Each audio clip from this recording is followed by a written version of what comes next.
예, 안녕하세요. 자, 이제 우리 문법을 총정리하는 즉 그런 과정으로서 여기 올바른 문장 사용, 즉 103쪽 나와 있는 예문 보면서요. 모범 답안을 보고 그냥 따라하려고 하지 마시고 왜 이렇게 바꿨는가 하는 그 이유를 알아야 되고 그 이유를 맨 위에 제목을 붙여놨어요. 그러니까 여러분들이 하나하나 살펴보시면서 학습하고요. 제가 이제 중요한 거 몇 가지 볼게요. 먼저 첫 번째, 우리말은 주어를 생략할 수 있죠. 그런데 주어를 생략할 수는 있는데 이게 충분히 예상되는 주어일 때 생략하는 거예요. 그러니까 그러지 않고 즉 서술어의 주체가 분명하지 않을 때는 주어를 생략하면 안 되겠죠. 예를 들어 춘원 이광수는 1917년에 무정을 발표했는데, 자 이렇게 이어진 문장 발표했는데, 자, 잘 보고 따라하는 거야. 공부는 따라하는 겁니다. 즉 올바른 방법을 따라해 보면 실력이 늘어. 자, 이렇게 이어진 문장이 나오잖아. 그럼 여기서 딱 끊으라고. 그리고 여기까지 이제 완전한 문장인지를 봐야 돼. 그럼 주어가 이광수, 목적어는 무정, 서술어는 발표하다. 틀린 거 없죠. 자, 그 다음 이제 뒤에 근대 문학사상 최초의 근대 장편 소설이다. 자, 앞에는 발표하다. 이때 주어는 이광수가 맞는데 문제는 뒤에 서술어, 즉 근대 장편 소설이다 하고 서술어가 나왔는데 이 서술어의 주어가 이광수일 수는 없잖아. 이광수가 아니라 무정이죠. 그러므로 근대 장편 소설이다라는 이 서술어의 주어가 이광수라면 이 문장은 틀린 게 아닌데 이 근대 장편소설의 주어는 무정이니까 그때는 여기 밝혀 써야죠. 무정은 하고. 그죠? 아니면 앞에 무정이 목적으로 나왔으니까 이 작품은 하고 즉 주어를 밝혀야겠다. 됐나요? 그래서 주어를 부당하게 생략하지 말고 반드시 즉 충분히 예상되는, 그래서 앞에 있는 주어, 앞문장의 주어와 뒤의 문장이 일치한다면 생략해도 되지만 서로 주어가 다를 때는 반드시 주어를 빠뜨리지 말고 써야겠다. 자, 그 아래로 쭉 와서 나머지 2, 3, 4도 그런 경우고요. 가로 2번 봐요. 이번에는 주어와 서술어가 호응을 이루지 못할 때. 그러니까 지금 첫 번째 가로 1은 부당하게 주어를 생략한 거라면 이제 가로 2에서는 주어가 나왔긴 나왔는데 즉 호응을 이루지 못하는 거야. 자, 동그라미 2번 봐봐. 생선의 신선도는 여러 차례 출제된 지문이야. 생선의 신선도는 왜 우리 교재에 나온 게 시험 예문에도 나오냐면요. 이게 선생님이 임의로 만든 지문이 아니라 저 교과서에, 중고등학교 문법 교과서에 들어있는 거야. 그걸 이제 즉 시험 출제하는 분들도 가져다 내니까 같은 지문이 나오죠. 자, 생선의 신선도는 눈보다 아가미를 보고 고르는 것이 요령이다. 자, 그럼 봐봐. 여기까지. 일단 문장이 올바르기 위해서는 서술어, 즉 서술어를 중심으로 해서 문장 성문이 제대로 갖춰졌는지를 봐야 돼요. 그러면 여기 서술어는 요령이다라는 거야. 요령이다. 그리고 주어는 여기까지. 즉 여기까지가 주어가 되지. 이것이 요령이다. 그러니까 여기까지 문제될 게 없어. 자, 그런데 우리 이런 걸 문법적으로 뭐라고 하냐면 명사절이라고 그랬죠? 뭐뭐 하는 것 명사절이라고 그랬어. 그러면 이 명사절, 즉 아가미를 보고 고른다. 이 말에 즉 목적어가 아가미를 보고 고른다 했을 때 그 목적어는 생선이고, 그리고 눈보다는 아가미를 보고, 여기 보다라는 말이 또 나왔잖아. 그러면 이 아가미를 보고, 그러면 눈보다 아가미를 보고 고른다 했는데 뭘 고르느냐? 생선이죠. 생선을 골라야 되는 거 아니야? 생선의 신선도라는 말과 호응하는 말이 없잖아. 즉 고르다라는 말과 호응을 하려면 즉 생선이 즉 앞에 나와야지. 그래서 이걸 이렇게 바꿔봐. 신선도를 빼버리고 생선은 눈보다 아가미를 보고 고르는 게 요령이다. 훨씬 낫죠. 그런데 사실 이 요령이다 라는 말, 이 말보다는 생선은 눈보다 아가미를 보고 고르는 것이 좋다 이렇게 하거나, 그래서 생선의 신선도와 호응할 만한 말이 없으니까 이때는 보고 고른다 라는 말에 즉 그 대상으로 생선을 즉 써주면 좋겠네요.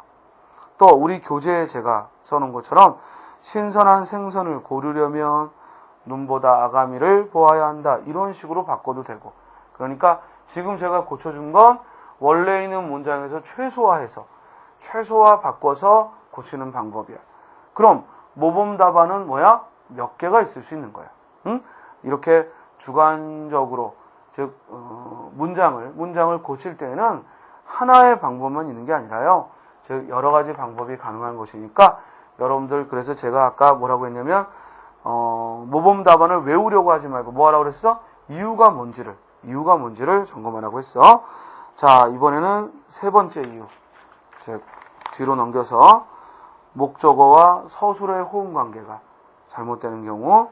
자, 예를 들어 아이들이 즐거운 마음으로 할 때 학습에서 재능을 한껏 발휘합니다.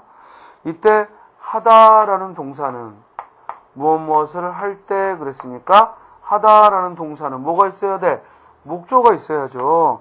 아이들이 즐거운 마음으로 무엇을 한다는 것인지, 게임을 한다는 것인지, 아니면 요리를 한다는 건지, 아니면 공부를 한다는 건지, 아니면 소꿉놀이를 한다는 건지 목적어가 있어야죠. 그래서 아이들이 즐거운 마음으로 공부를 할 때, 그죠? 공부를 할 때, 즉 재능을 한껏 발휘합니다. 또는 아이들이 즐거운 마음으로 학습을 할 때 재능을 한껏 발휘합니다. 그래서 목적어를, 하다에 목적어가 빠졌으니까 그 어울리는 목적어를 넣어줘야겠다 이겁니다. 다음, 이제 수식어와 피수식어가 관계가 모호할 텐데, 자, 우리 국어든 영어든요, 꾸미는 말은 꾸밈을 받는 말과 가까이 있는 게 좋아요? 멀리 떨어진 게 좋아요? 가까이 있는 게 좋죠? 따라서 1번에 보면 학생을 가르쳐야 하는 선생님이라면 누구나 많은 여러 분야의 지식을 갖춰야 한다. 자, 많은 여러 분야의 지식을 갖추어야 한다라고 했는데, 여기서 많은이라는 이 관용어가 여러 분야를 말하는 게 아니죠. 이 많은이 가리키는 바는 지식이죠. 그러니까 많은의 위치가 어디로 와야 돼? 지식 앞으로 와야지. 그래서 여러 분야의 많은 지식을 갖추어야 합니다. 됐나요? 자, 그래서 즉 수식어는 피수식어와 가까이 둬야겠다라는 겁니다. 다음에 105쪽, 우리말의 그 침투에 있는 외래어식 어법, 영어 번역투의 어법을 피해야겠습니다. 요즘 많이 나오는 문제인데요.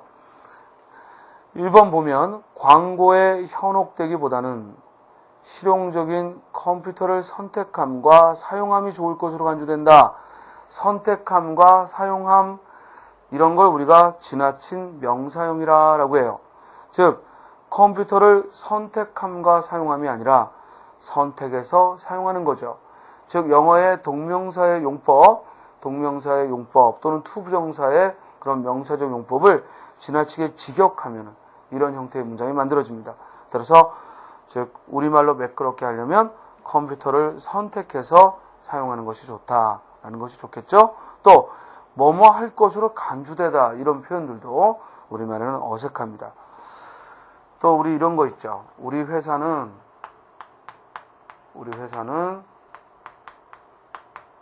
종로에 위치하고 있다.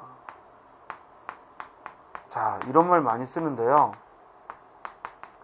사실 무엇에 위치하고 있다라는 말은 영어의 즉 be located in 이런 영어 문장의 직역이죠. 우리말은 이렇게 안 해요. 즉 위치하고 있다 이러지 않고 어떻게 하면 되지? 우리 회사는 종로에 있다 이러면 끝나지. 그지? 위치하다는 말 쓸 필요 없고 우리 회사는 종로에 있다. 그래서 항상 영어의 번역투의 문장을 피해야겠다라는 겁니다. 또 106쪽에 보면 단어 구절에 이어쓰기 이건 무슨 말이냐면 병렬관계 호응이라고 해요.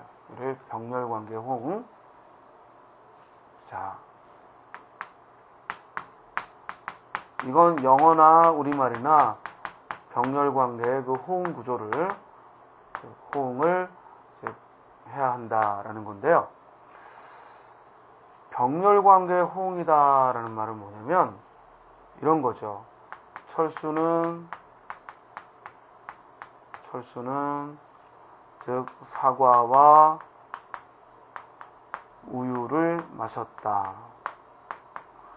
자, 우리가 맨 끝에 서술어를 쓸 때 자기도 모르게 순간 바로 앞에 있는 목적어와 가까운 것을 쓴단 말이야. 그런데 우유를 마셨다라는 말은 맞지만 사과를 마실 수는 없잖아요. 그죠? 따라서 이때는 사과와 호응하는 서술어를 따로 넣어줘야지. 또 이런 문장. 철수는 축구를 좋아하고 자, 좋아하고 이러고 문장이 이어진다면 뒤에도 뭐 와야 돼? 그렇지. 나는 야구를 좋아한다. 이런 게 와야지. 그런데 만약에 여기 나는 야구를 좋아한다. 이렇게 호응하지 않고 나의 취미는 야구다. 이런 식으로 쓰면 앞에는 목적어 플러스 동사가 맞는데 뒤에는 명사문이 서술어로 왔으니까 이럴 때 우리는 호응에 어긋난다라고 하는 거예요. 그래서 문장을 이었을 때 우리가 호응 관계를 주의하자라는 겁니다. 예를 들어 첫 번째 예문에서 그는 청소년 문제, 위험모 문제, 노인 문제, 사회 문제에 관심이 많다 했는데 이렇게 나열을 하려면 같은 자격의 말을 나열해야죠. 그런데 청소년 문제나 위험모 문제나 노인 문제는 모두 사회 문제라는 범주에 속하잖아요. 그러니까 이걸 같이 나열할 게 아니라 그 고친 것처럼 즉 청소년 문제, 위험모 문제, 노인 문제와 같은 사회 문제하고 그 낱말의 관계를 분명히 해야겠습니다. 자, 107쪽에 문장이 논리적이어야 한다라는 얘기는 즉 문장을 쓰는데 문장과 문장 사이의 관계는 논리적인 타당함이 있어야겠다. 예를 들어서 가로 2번에 보면 가족은 혈연을 바탕으로 이루어지지만 이렇게 쓰면 뭐뭐 하지만 그럼 뒤에 반대되는 말이 나오거든요. 근데 뒤에 문장에 보면 사회를 구성하는 기본 단위다 라고 앞에 내용에 대한 이어지는 말이 왔고 그리고 즉 앞에 나와 있는 내용을 이유로 삼고 뒤에 결과로 파악하면 되니까 거기 고쳐놓은 대로 가족은 혈연을 바탕으로 이루어지기 때문에 하고 바꾸는 게 좋겠죠. 자, 그리고 107쪽의 맨 아래 즉 7번 내용에 적합한 단어는 우리 앞에서도 서로 구별해서 써야 될 말들 주의하라고 했어요. 여기 선생님이 시험에 나올 수 있는 거 모두 넣어놨거든요. 앞에서 설명한 것도 있고 아마 즉 설명하지 않은 것도 있을 거예요. 여러분들이 적어도 여기 나와 있는 34개의 그 유형, 즉 낱말들은 철저하게 자기 것으로 삼고 사전을 통해 반복 학습하시기 바랍니다. 자, 선생이 수업 시간에 뭐 글자 하나하나 다 해줄 수는 없잖아. 여러분들이 또 해야 될 몫은 또 하면서 그리고 궁금한 건 질문하고 그리고 옆에 사전만 있으면 돼. 사전만. 그러면서 능동적으로 또 우리 나중에 문제 풀거나 할 때 또 설명이 더해지기도 하니까요. 조금 혼자 하기 벅차다 싶은 생각이 들겠지만 막상 옆에 사전 딱 펴놓고 하나하나 문장 헤아리면 충분히 할 수 있습니다. 자, 그리고 111쪽에 구조의 올바른 호응. 이건 무슨 말이냐면 우리말의 연결어미, 조사, 접속부사 이런 형식 형태소는 구조라고 하고 또 의미는 없고 이렇게 부사어 또 문장부사어 이런 것들은 문장과 문장의 관계를 주로 보여준단 말이야. 이런 것들은 이제 구조라고 하는데 이런 부사어는 서술어하고 호응을 이루어야 돼. 자, 그래서 거기 선생님이 다 정리해놨어. 비록 뭐뭐 할지라도. 그래서 비록이라는 부사어가 보이면 다만 이런 말이 보이면 거기에 즉 호응하는 말을 넣어줘야 돼. 우리 영어에서도 이런 거 외우잖아. not only, 뭐 but also 이러면서 그 관계를 외우잖아. 그죠? 그러면 우리말도 좀 외워야죠. 그래서 비록 뭐뭐일지라도, 비록 뭐뭐라도, 비록 뭐뭐지만, 그지? 결코 뭐뭐 할 수 없다. 결코 뭐뭐 하지 못하다. 이렇게 결코, 절대로, 전혀, 별로, 좀처럼은 부정어마. 또 그렇다고 해서 무엇은 아니다. 이런 표현들, 그다지 뭐뭐 하지 않다. 이런 말들. 또 뭐뭐 하더라도, 뭐뭐 치더라도 그러면은 뒤에는 뭐뭐 치더라도, 뭐뭐 하더라도가 오면 뒤에는 뭐뭐 해야 한다. 그리고 아무래도 뭐뭐 하다, 아무래도 뭐뭐 하지 못하다. 또 여간 뭐뭐 하지 않다. 여간 뭐뭐 하다. 제가 지금 예문들을 하나씩 넣어놨는데요. 우리말도 정리해보니까 꽤 많더라고 이렇게. 그래서 이것들을 부사와 함께 호응을 해야 돼. 그래서 시험 문제에서는 이렇게 나오는 거지. 즉 영희는 바야흐로 노래를 불렀다. 그러면 틀렸다. 왜? 바야흐로라는 말은 가까운 미래를 바야흐로 뭐뭐 하려고 한다. 지금 막 뭐뭐 하려고 한다. 이런 의미로 사용을 하는 거니까 영희는 바야흐로 노래를 부르려 한다. 이렇게 바야흐로와 호응하게끔 뭐뭐 하려 한다 하고 호응하는 말을 써줘야죠. 그래서 이렇게 부사어와 서술어는 호응 관계를 이루어야겠습니다. 자, 이제 뒤로 넘겨서 조사를 올바로 쓰자. 우리 앞에서 조사의 바른 사용 계속 강조하고 조사를 하면서도 얘기를 했는데 제가 그랬죠. 조사를 어떤 조사를 넣느냐 하는 것은 서술어와의 관계를 보라고. 자, 먼저 114쪽에 일단 에게와 에의 구별은 앞에 있는 체언이지 유정명사 뒤에는 에게, 무정명사 뒤에는 에. 그리고 그 가로 3번의 에서와 에의 경우 즉 장소를 말할 때 즉 이것이 어떤 행동이 일어나고 있는 장소면 에서고 반면에 어떤 조건이나 고정된 상태면 에를 쓰죠. 그래서 이제는 아시아에 손꼽히는 강대국이 되었다. 자, 손꼽히다라는 말하고 같이 기억해야 돼. 어디에서 손꼽히다. 또 피서지에 벌어지는 이럴 때도 피서지에서 벌어지는 어디에서 벌어지다. 함께 기억해야 돼. 또 여행이 생활에서 차지하는 함께. 그래서 중국 문화에서 적지 않은 영향을 받다. 어디에서 영향을 받다. 이렇게 함께 기억을 하셔야 됩니다. 또 인용의 조사, 우리 라고를 직접 인용해 쓰는 인용격 조사, 고는 간접 인용해 쓰는 인용격 조사인데 이 라고라는 말은 따옴표가 나와야죠. 큰 따옴표가 나오고 라고 하면은 이는 직접 인용. 반면에 따옴표 없이 고를 쓰면 간접 인용. 그리고 보조사의 경우 즉 이를 주격조사의 이를 쓸 자리에 보조사 은을 써서도 안 되겠지만 또 보조사 은을 써야 할 자리에 또 주격조사 이를 써서는 안 되니까 이걸 또 구별을 하셔야 되고요. 또 접속조사를 쓸 때 봐봐. 너와 나와 우리 접속조사는 체언 사이에만 쓰면 돼요. 그러니까 맨 끝에는 안 써야지. 그러니까 너와 나의 이래야지. 어떻게 너와 나와의 이래. 그지? 따라서 와를 빼고. 또 환경오염과 과학기술은 이래야지. 환경오염과 과학기술과는 이러면 안 되겠지. 그리고 관용격 조사를 함부로 쓰면 안 되겠다. 이를 지나친 관용어의 사용이라는데 영의의, 책의, 표지의, 무의 이러면은 즉 지나치게 관용어를 나열하는 것이니까 이런 건 주의해야겠습니다. 자, 그리고 불필요한 조사 쓰지 않아야겠고 또 즉 서술에 어울리는 조사를 쓰자. 예문에 나와 있는 거 철저하게 여러분들 복습하고 반복하시기 바랍니다.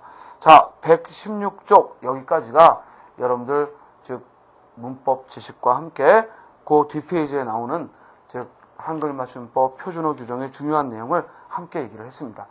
자, 이제 규정집에 나와 있는 건 여러분들이 공부하시면서 그때그때 찾아보기를 이용하시면 되고요. 여기 116쪽까지가 여러분들의 국어 지식의 가장 핵심되는 이론이고 앞으로 독해와 그리고 문학을 할 때도 꼭 기묘하게 사용이 되는 것이니까 주의해서 공부하시기 바랍니다.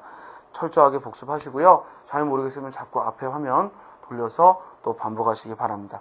그러면 이제 다음으로 또 고조문법을 하면 여러분이 너무 힘드니까 우리 훈민정음은 나중에 문학할 때 제가 먼저 설명을 하겠고요. 일단 우리 교재로 치면은 제2부 191쪽 제2부 독해로 들어가겠습니다. 그리고 미리 말씀드릴 건 이 독해 파트는 이론이라고 말할 게 그렇게 많지가 않아요.